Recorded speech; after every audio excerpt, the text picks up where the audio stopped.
तो hello students, तो कैसे हैं आप सभी लोग। आपकी पढ़ाई कैसे चल रही है? सब ठीक चल रहा है ना? तो काफी इंतजार के बाद एसएसटी की बात चल रही थी, तो आज मैं आपका एसएसटी का चैप्टर नंबर 2 भारत में राष्ट्रवाद ले आया हूँ। काफी कमेंट्स आ रहे थे कि सर एसएसटी की वीडियो कब बनाएंगे, तो आज हम एसएसटी की वीडियो शूट कर रहे हैं। तो आज पूरी ध्यान से देखें इसको। और सबसे मोस्ट चैप्टर आपका यही है, पूरी एसएसटी में सबसे ज्यादा पूछा चैप्टर आपका यही है। इसको मैं आपको बहुत ही अच्छी तरह से बताने वाला हूँ, ठीक है, पॉइंट टू पॉइंट बताने वाला हूँ। जैसे कि मैंने यहाँ लिख रखे हैं कुछ पॉइंट्स, हमें करना क्या है, आप एक बार इसका नोट ले सकते हैं। ठीक है, अब यहाँ पर है क्या, यहाँ मैं आपको बताऊंगा कि 1914 से लेकर के 1947 तक, हमारा भारत आजाद हुआ था ना 47 तक, जब तक क्या हुआ है सारी चीजें विद डिटेल एट इनकी तारीख के साथ मैं आपको बताने वाला हूँ। ठीक है, तो बस वीडियो देखते रहें और लाइक सब्सक्राइब चलते रहें, ठीक है, सपोर्ट करते रहें सभी बच्चे। आ जाए मेरे पास, ठीक है। तो शुरुआत करते हैं भारत में राष्ट्रवाद। चैप्टर का नाम चैप्टर नंबर 2 सामाजिक विज्ञान चल रहा है हमारा, ठीक है। तो चैप्टर का नाम है भारत में राष्ट्रवाद। सबसे पहले आपको बता दूं, भारत, भारत को सभी जानते हैं, इंडिया, ठीक है। जहां हम रहते हैं उसको बोलते हैं भारत, हमारा देश का नाम है। अब भारत में राष्ट्रवाद, तो भारत में राष्ट्रवाद, तो अब राष्ट्रवाद का क्या अर्थ है, पहली क्वेश्चन तो आपका यही बनता है। आ सकता है एमसीक्यू में, सॉरी उसमें आ सकता है 2 नंबर में, कि राष्ट्रवाद का क्या अर्थ है। तो हम राष्ट्रवाद का अर्थ आते हैं आपको। राष्ट्रवाद का अर्थ होता है अपने राष्ट्र अर्थात अपने देश के लिए प्रेम। अब सभी प्रेम करते हैं अपने देश से, लेकिन अब हमारा राष्ट्रवाद कब निकल के आता है, जब हम लोग देखते हैं कि हमारे देश में कोई हम पे ही उंगली उठा रहा है, मार रहा है, पीट रहा है, कोई नुकसान कर रहा है, तो हमारे अंदर एक भावना उत्पन्न होती है राष्ट्रवाद की, उसको बोलते हैं राष्ट्रवाद। सिंपल शब्दों में कह सकते हैं कि अपने देश से प्रेम करना, उसको बोलते हैं राष्ट्रवाद। अब हुआ क्या, सबसे पहले हमारा राष्ट्रवाद यूरोप से स्टार्ट हुआ था। पहला चैप्टर आपका भारत यूरोप में राष्ट्रवाद है। तो ये राष्ट्रवाद की जो शुरुआत हुई है वो यूरोप से हुई है। मैं आपको ये भी पढ़ाऊंगा, बट चैप्टर कुछ बोरिंग सा लगता है, लेकिन इसको बाद में देखेंगे, ज्यादा कुछ खास नहीं है इसमें, बता देंगे उसको। तो यूरोप में हुआ था, यूरोप में जब वहां चल रहा था तो वहां के लोगों ने राष्ट्रवाद किया और जीत हासिल की। ऐसे ही अब आता है भारत में, होता क्या है। सबसे पहले मैं राष्ट्रवाद का पता लग गया आपको। अब शुरुआत करते हैं हम, पूरा चैप्टर कुछ लाइनों में आने वाला है। शुरुआत करते हैं आपकी सन से, सन 1914, यहां से शुरुआत होने वाली चैप्टर की। तो सन 1914 से 1918 तक सबको पता है कि प्रथम विश्व युद्ध चला था, ठीक, प्रथम विश्व युद्ध। और ये युद्ध हुआ था दो पार्टियों के बीच, एक में थे मित्र राष्ट्र और दूसरी तरफ थे केंद्र शक्ति, केंद्रीय शक्ति। इन लोगों के बीच युद्ध चला था। इसमें भारत का कोई मतलब नहीं था, हम लोगों का कोई मतलब नहीं था, लेकिन फिर भी इसमें हम पिस गए। क्यों पिस गए?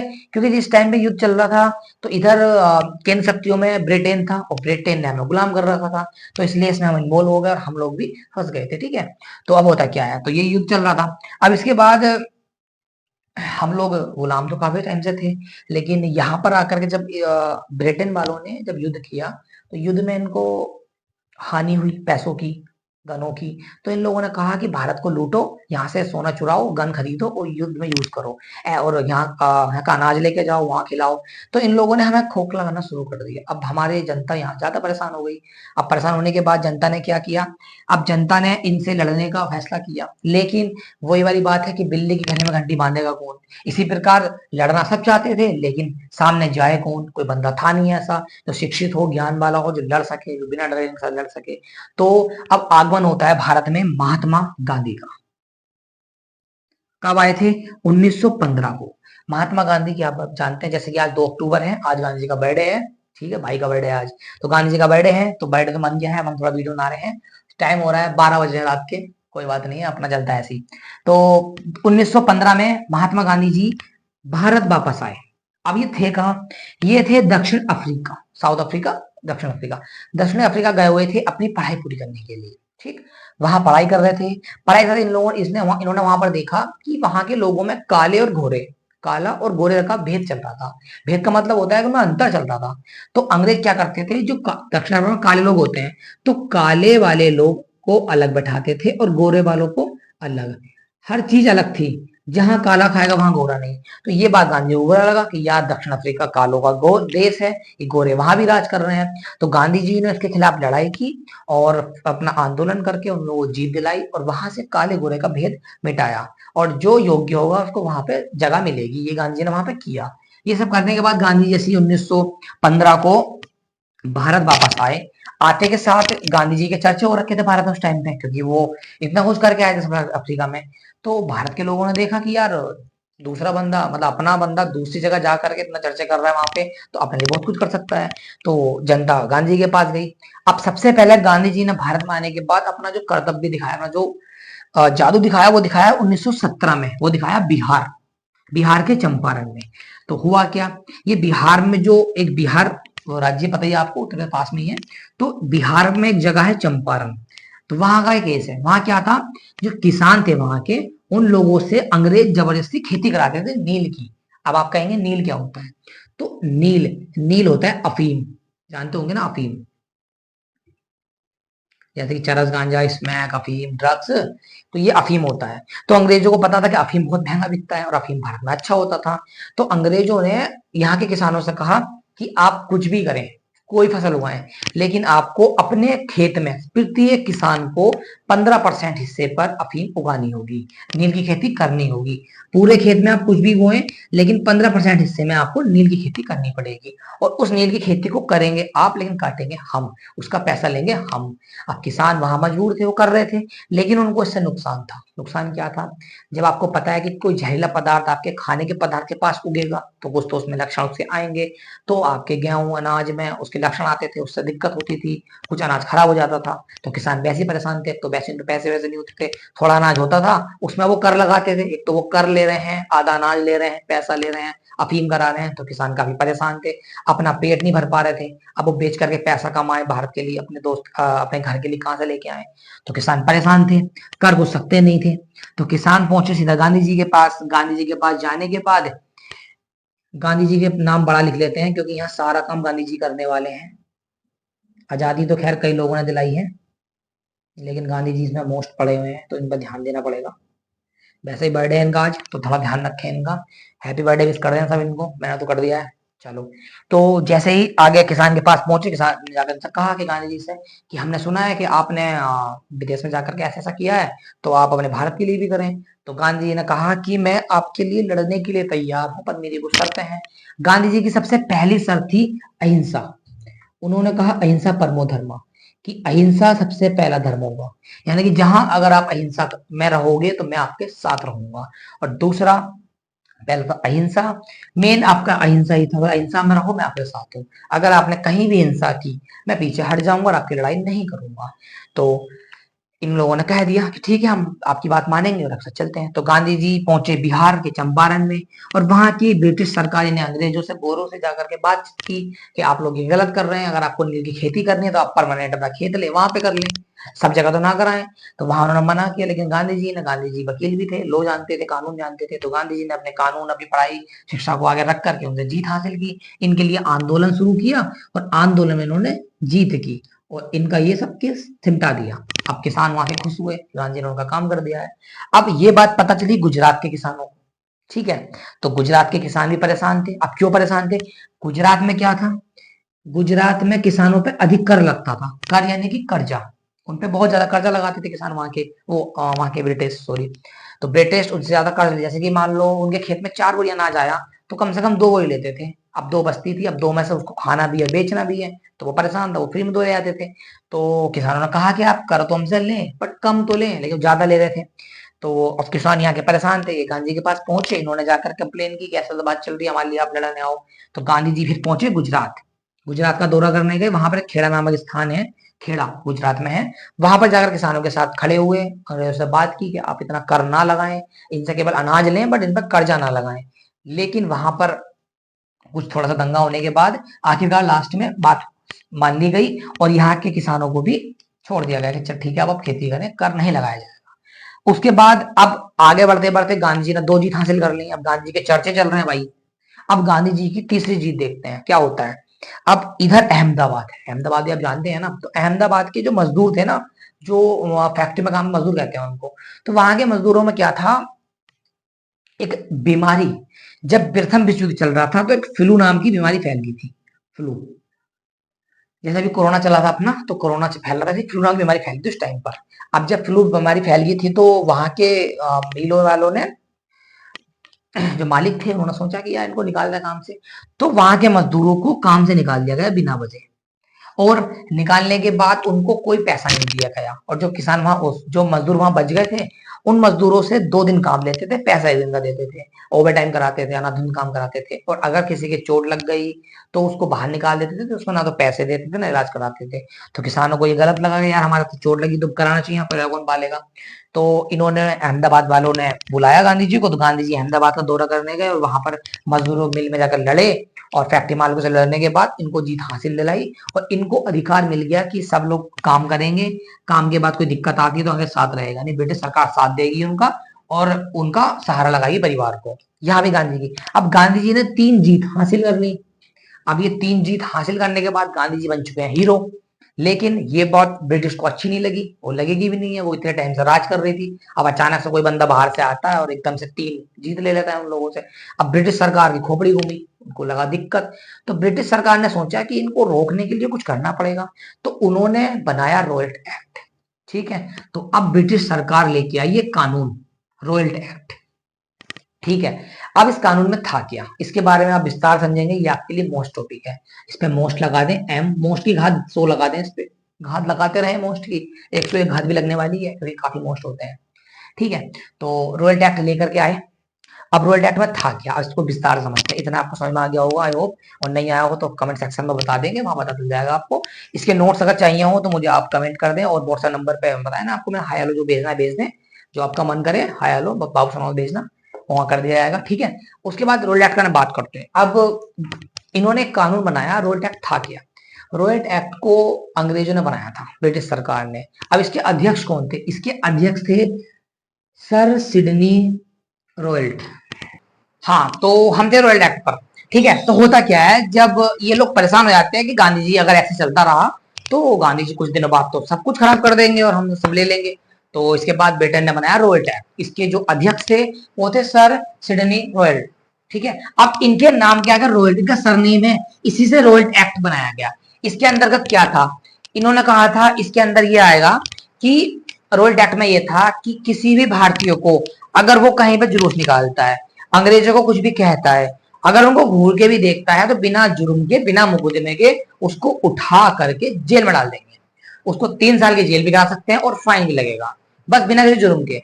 अब गांधी जी ने देखा यार ये तो बहुत गलत बात है कि यार हमने कुछ सजा, कुछ जुल्म किया नहीं है, अपराध किया नहीं है और उनको जेल में डाल दिया जा रहा है। तो गांधी जी ने कहा कि भाई ये रोल्ट एक्ट नहीं है, ये है काला कानून। क्या है, काला कानून। ये आपके ज्यादातर काला कानून के नाम से आने वाला है, तो ध्यान रखना आप कि रोल्ट एक्ट को काला कानून कहा था। गांधी, भारतीयों ने काला कानून कहा था और अंग्रेजों ने कहा रोल्ट एक्ट। ठीक है, तो इन्होंने एक्ट बनाया। बनाने के बाद इन्होंने 18 मार्च 1919 18 मार्च 1919 को पारित कर दिया। पारित का मतलब हो गया पारित के भाई अब लोग कोई नहीं करेगा। अब ये कानून देख करके जनता परेशान हुई, जनता ने बोला हम करेंगे हड़ताल इसके लिए, हमें नहीं चाहिए रोल्ट एक्ट भाई। तो 30 मार्च यानी 12 दिन बाद और 6 अप्रैल 2 दिन तक हड़ताल करी उन्होंने। ठीक है, भारतीय लोगों ने। अब उस हड़ताल में क्या हुआ, हड़ताल में 8 लोग मारे गए। हड़ताल हो रही है, लातों से चल रहे हैं, तो 8 लोग मारे गए। अब 8 लोग मारे गए तो गांधी जी परेशान थे, फिर गांधी जी उतर गए हड़ताल में और गांधी जी को गिरफ्तार कर लिया। गांधी जी को गिरफ्तार कर लिया। 7 अप्रैल को गांधी जी को गिरफ्तार कर लिया गया। गिरफ्तार क्यों कर लिया, पैसे गिरफ्तार नहीं कर सकते थे, अब कैसे कर लिया, क्योंकि उन लोगों ने ये देख लिया था कि अब हमने रोल्ट एक्ट लगा रखा है और गांधी जी कर लेते हड़ताल। तो इस कानून के अंतर्गत गांधी जी को उठाकर पुलिस ले गई। लेकिन जैसे ही गांधी जी को लेकर के गई, पता लगा बिहार वालों को, गुजरात वालों को, मजदूरों को, अहमदाबाद वालों को, इनको आया गुस्सा कि गांधी जी ने हमारे लिए इतना कुछ किया, इनको उठा लिया गया है। इन्होंने तुरंत मजदूर मिलने हड़ताल, तोड़फोड़ शुरू कर दी। किसान पर खेती बंद, सब कुछ बंद, चक्का जाम कर दिया। बोले आज के बाद कुछ नहीं होगा, सब देश बंद करेंगे, अब गांधी जी को छोड़ो। तो डर के हमारे अंग्रेजों ने शाम को ही गांधी जी को वापस छोड़ भी दिया, पकड़ा और छोड़ भी दिया। डर देखो भारतीयों का। ठीक है, अब डर हमारा आज भी बहुत है, बस हमारे अंदर कमी क्या है, हम लोग बस कर नहीं पाए लड़ाई किसी से ज्यादा, अब काफी हमारा नहीं है। इसके बाद गांधी जी को छोड़ दिया गया। छोड़ने के बाद अब 10 अप्रैल को, अब जब इनको छोड़ दिया, इसके बाद वापस गांधी जी आ गए। अब ये रोल्ट एक्ट खत्म नहीं हुआ था, इन्होंने फिर हड़ताल की। तो 10 अप्रैल को गोली चला दी अमृतसर में। पुलिस वालों ने देखा कि हड़ताल तो मान नहीं रहे, इन्होंने गोली चला दी एक्ट के तहत। ठीक है, अब हड़ताल चलाने के बाद परेशान हुए। अब सरकार ने सोचा कि कुछ और बनाया जाए, तो सरकार ने देखा इधर ये हड़ताल कर रहे हैं, ब्रिटिश गोली चला रही है, तो इन दोनों ने सरकार, ब्रिटिश सरकार ने मार्शल लॉ लागू कर दिया। अब आप कहेंगे कि मार्शल लॉ क्या होता है, तो इसको ध्यान से समझेंगे। जैसे कि अभी धारा 376 है अपने यहाँ, क्या एक कानून है अपने इस टाइम भारत में कि अगर कहीं पर कुछ होता है ना, तो वो धारा लगा देते हैं। वो धारा के अंतर्गत अगर कहीं पर 4 आदमी भीड़ लगाएंगे तो पुलिस उठा लेगी उनको, ठीक है, भीड़ लगाने का कानून अपराध हो जाएगा उस धारा के अंतर्गत। तो मार्शल लॉ लगा दिया। उस टाइम का मार्शल लॉ का मतलब होता था कि पूरे देश में सेना को दे दिया कि अब जो है पुलिस को पीछे कर दिया और सेना को आगे कर दिया। सेना अपनी आर्मी को इन्होंने कहा आर्मी को आगे करने के बाद कि अब जो भी कुछ भी अब आर्मी के हाथ में है। आर्मी का हाथ का मतलब है आर्मी वाले किसी से कुछ नहीं सुनते, सीधा गोली, ठीक है। वो आज भी है और पहले भी है। आज भी आप देखेंगे 10 पुलिस वाले खड़े होंगे, फिर भी दंगे हो रहे होंगे, एक बंदा आर्मी खड़ा कर दो गन लेकर के, भाई सब सारे घुस जाते हैं अंदर को। आप इंस्टा पर रील देखते रहते होंगे, ठीक है। मार्शल लॉ लागू कर दिया, बोले अब किसी ने हड़ताल की तो आर्मी दिखेगी। अब मार्शल लॉ लागू होने के बाद आर्मी ने संभाला। अब ब्रिटिश ने देखा कि आर्मी कब तक काम करेगी, अब कोई बंदा लाए तगड़ा सा, तो इन्होंने अपने ब्रिटिश में फोन करा और बुलाया जनरल डायर को। इसके बारे में बता दूं, ये काफी खतरनाक सैनिक है, सिपाही है, जनरल है, ठीक है, आर्मी का। इसको बुलाया गया। अब जनरल डायर ने अपने कदम रखे भारत में, बोले अब हम देखते हैं हो क्या रहा है भारत में। तो जनरल डायर को बुला लिया गया। जनरल डायर ने आते के साथ, अब ये फॉर्म में आया, उसको बुलाया गया है स्थिति में, तो जनरल डायर ने देखा कि यार अपना जलवा दिखाएं इन लोगों को, क्योंकि हमें बुलाया गया है इनको समझाने के लिए। तो ये इंतजार कर रहा था कोई कांड हो। इतने में एक कांड होता है वेरी वेरी मोस्ट, वो है आपका जलियांवाला बाग, और जो हुआ है 13 अप्रैल 1919 को। इसमें हुआ क्या है वो आगे बात करते हैं, ठीक है। इस थोड़ा सा इसको साफ करते हैं और इसके बाद हम जलियांवाला बाग पढ़ने वाले हैं। उसके बाद मैं आपको खिलाफत आंदोलन बताऊंगा, चोरी चोरा बताऊंगा। उसके बाद भी काफी टॉपिक्स हैं, वीडियो काफी लंबी हो जाएगी तो हम नहीं कर पाएंगे कवर। तो हम इस वीडियो में इसका पार्ट 1 बना रहे हैं। पार्ट 1 में मैं इतना कवर कर दूंगा, आप इसको याद करेंगे। हो सकता है कल या परसों में एक आध दिन में आपको पार्ट 2 इसका दे दिया जाएगा, ठीक है। और इसके बाद कुछ और देखते हैं, चलता रहेगा आपका science, physics, chemistry, bio, math, सब कुछ, ओके। इसको मैं साफ करता हूँ, ठीक है। अब जलियांवाला बाग हत्याकांड में क्या है, जलियांवाला बाग है कहाँ पर? ये आपका जो पंजाब राज्य है, पंजाब में जगह है अमृतसर, जहाँ का स्वर्ण मंदिर प्रसिद्ध है, पता होगा आपको। तो पंजाब के अमृतसर में जलियांवाला बाग हत्याकांड हुआ। यह था क्या, यहाँ पर पंजाबियों का त्योहार होता है बैसाखी।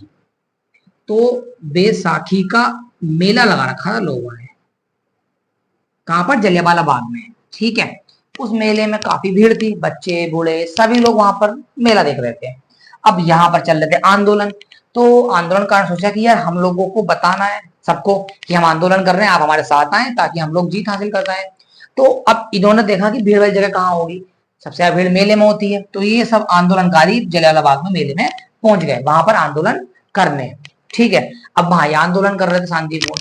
अब इतने में ही जनरल डायर आया हुआ था। मैंने आपको बताया पिछले सेक्शन में कि आपका जो जनरल डायर था वो आया हुआ था। अब उसको मौका मिल गया अपनी ताकत दिखाने का, ठीक है। तो जनरल डायर ने क्या किया, जलियांवाले बाग में 200 भारतीय सैनिक, 50 गोरे सैनिक और एक खुद, 251 बंदों के साथ आ गया जलियांवाला बाग में। और आते के साथ अब मैं आपको बताता हूँ स्ट्रक्चर क्या है। जलियांवाले बाग में एक कुएं की तरह स्थान था, वहां मेला था, वहां का केवल एक ही गेट था, ठीक। अंदर आया और जनता को चारों तरफ से घेर लिया, और घेरने के बाद ऑर्डर दिया गोली मारने का, और अनाधुंध पर फायरिंग करनी शुरू कर दी, जिसमें हजारों लोग मारे गए और 100 से अधिक लोग घायल हुए, ठीक है। और उन लोगों को अब काफी स्टूडेंट पूछते रहते हैं मेरे से, सर जब वो आपस में गोलियां मार रहे हैं दूसरे के, तो गोली उनके क्यों नहीं लग रही है? तो मैं आपको बता दूं कि जहां से वो गोली चला रहे हैं वो स्थान एक ऊंचाई पर है और बंदे नीचे खड़े हैं, तो वो गन को इस तरह चला रहे हैं और वो कर रहे हैं, ठीक है। तो ऐसा नहीं हुआ था, तो इसके आगे ये लोग मर गए, ठीक है। अब इतना कुछ होने के बाद जब हत्याकांड हुआ, ये वाली बात जब गांधी जी को पता लगी, गांधी जी काफी क्रोध में आए कि ये क्या हुआ हमारे साथ, हम लोगों को मारा गया इस तरीके से, ठीक है। इतने में ही इसकी खबर पहुंची रविन्द्रनाथ टैगोर को। तो रविन्द्रनाथ टैगोर ने अपनी उपाधि वापस कर दी, उपाधि।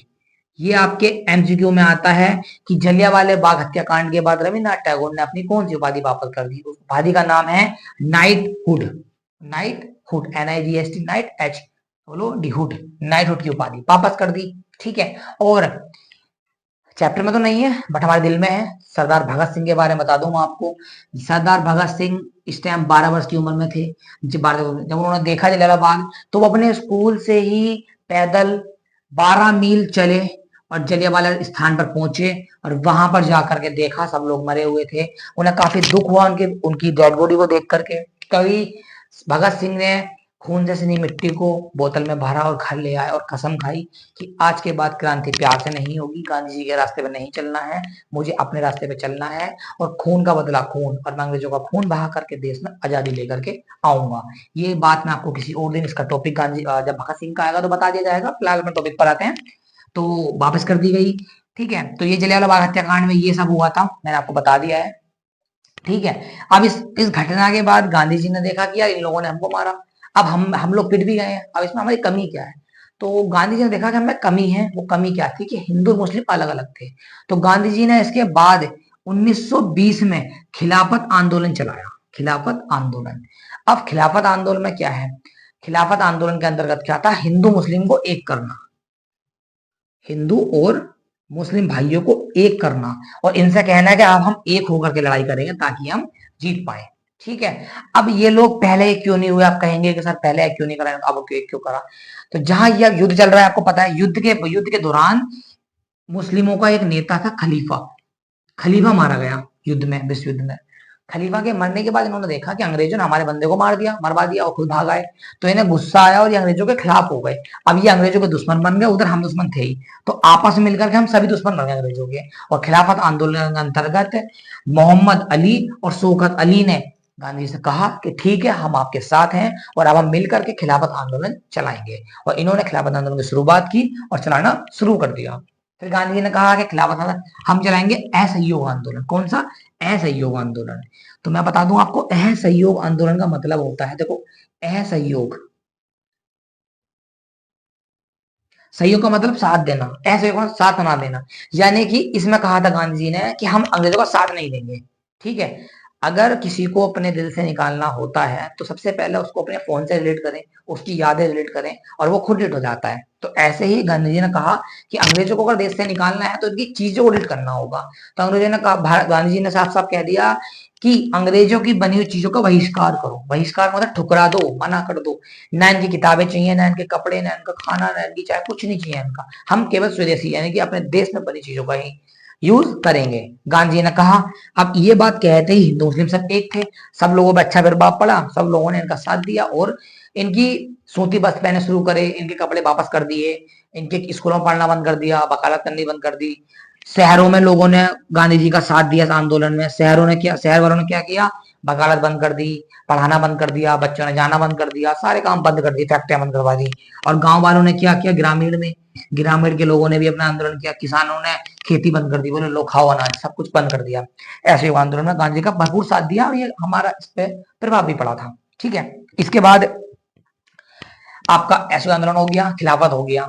अब इतना कुछ चलते चलते बड़े अच्छे से चल रहा था, अचानक से 22 फरवरी को एक जुलूस निकल रहा था शांतिपूर्ण।